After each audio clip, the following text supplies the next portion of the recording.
trying to understand our destinies, we look to the stars.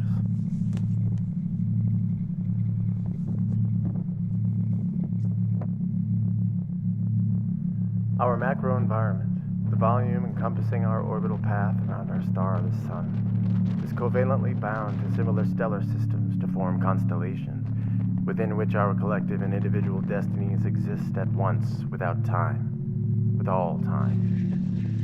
If this is true, then an equal and opposite totality must also exist in the microenvironment. Molecules are micro-constellations, and they contain a perfect reflection of the destinies contained in the stars. Everything in the macro environment is equally present in the micro, but in opposite polarity. Astrology assumes the basic tenet of as above, so below, but we've erred in assuming we were the below. We are not. The below is the micro, and our experience is an equilibrium established between these two extremes. Astrology has thus far been monocular, parsing and interpreting our destinies only from the stars, as if we are all trying to see with one eye closed. Astrology shall therefore attempt to parse the meaning of the orders of the atoms and the elements and the molecules, and understand them with regard to the polarity in the context of the macro. Only then will we achieve a stereoscopic perspective of our individual and collective destinies, and finally understand them in the same way that we understand everything else, comparatively, weighing the merits of one against the other through two sensory stimuli, from 2 eyes, 2 ears, 2 brain hemispheres.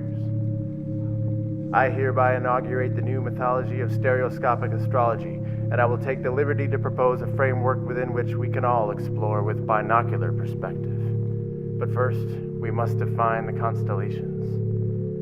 Each micro-constellation is inextricably linked to its macro sibling, and we do not yet know which ones are which. However, we can still obtain a stereoscopic perspective by comparing any two opposites, so an arbitrary assignment is a valid starting point.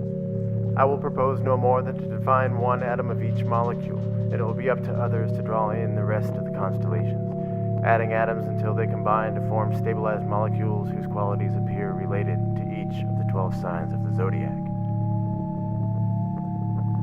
In the spirit of order and simplicity, beauty and elegance, I will propose that one atom of each molecular constellation contain a number of orbiting electrons that corresponds to the month associated with its sibling macro constellation.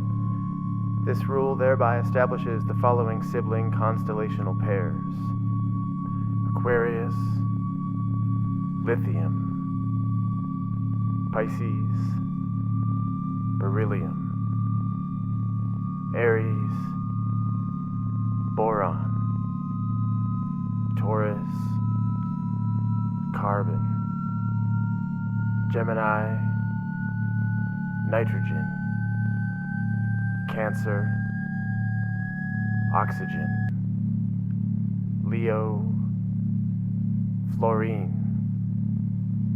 Virgo, Neon, Libra, Sodium, Scorpio, Magnesium, Sagittarius, Aluminum, Capricorn, Silicon,